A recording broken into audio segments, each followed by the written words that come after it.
Hey Nerdgasms, it's Jake. And Logan. Putting on our first video this evening, and we were telling you earlier on Facebook that we were going to be doing some brainstorming on the Nerdgasms YouTube page. Well, got a little bit further than we thought we would, and here it is. We actually got it up and running, and it's first video up here this morning, and we actually did this last night, about 11 o'clock at night, so we're a little punchy, but we're getting there. I just want to say thank you to everybody and make sure that you guys know how much we really do appreciate all the support that we're getting from you and all the participation as well, because this is not about us at all. This is about you guys, and honestly, we really just want your input, and it's about you guys and what you want to see. So let us know what you want on the channel, let us know what you want to see, and we're going to do our best to take care of that for you. Couldn't have said better myself. Today, we are going to talk about the Fantastic Four failure. Essentially, the movie came out to some horrible reviews. This is a company that failed awfully bad at Marvel's first family. Like, it's hard to imagine that somebody could go, you know that comic book that's out from the 60s? Yeah, let's just destroy that in every way possible. I don't think they could have done a worse job. I've never heard. Joel Schumacher could have made this movie better than Josh Trank did, and that's saying something. This movie is rated worse than Batman and Robin. And if just as a reminder, that was the Batman with nipples. Bat nipples. We love bat nipples. They're great. They're so good.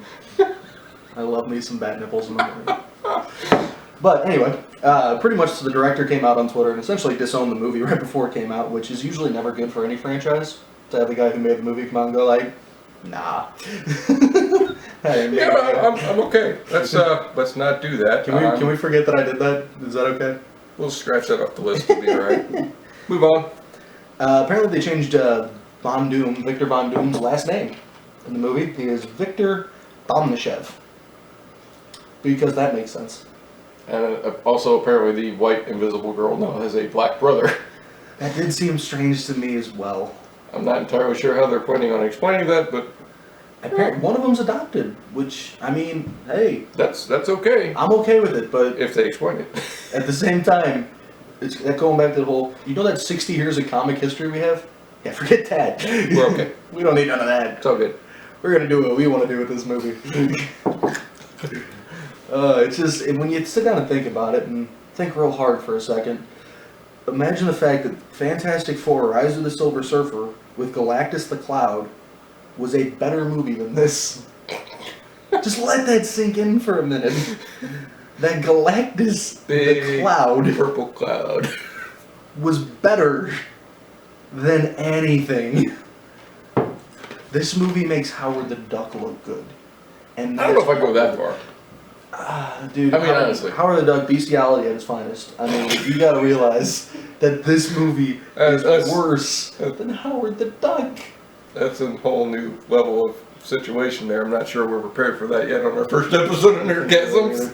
I don't need to touch Howard the Duck yet. No. I don't think that female needed to in the movie either, but that's beside the point. But, just, I mean, how do you do this in this day and age when comic book movies are the hottest thing right now? Deadpool's getting a movie. The Avengers kills it at the box office. I'm looking forward to Deadpool. I can't wait, man. That thing's so awesome. It's going to be good because he's touching himself tonight, and I'm looking forward to watching that. I have nothing to say to that. That is, if that's what you're looking forward to, as far as all the things that Deadpool could be, I really have to question your motives for watching that movie. Ryan Reynolds is a good-looking man, and I don't want to hear you say otherwise. Fair enough. See, there we go.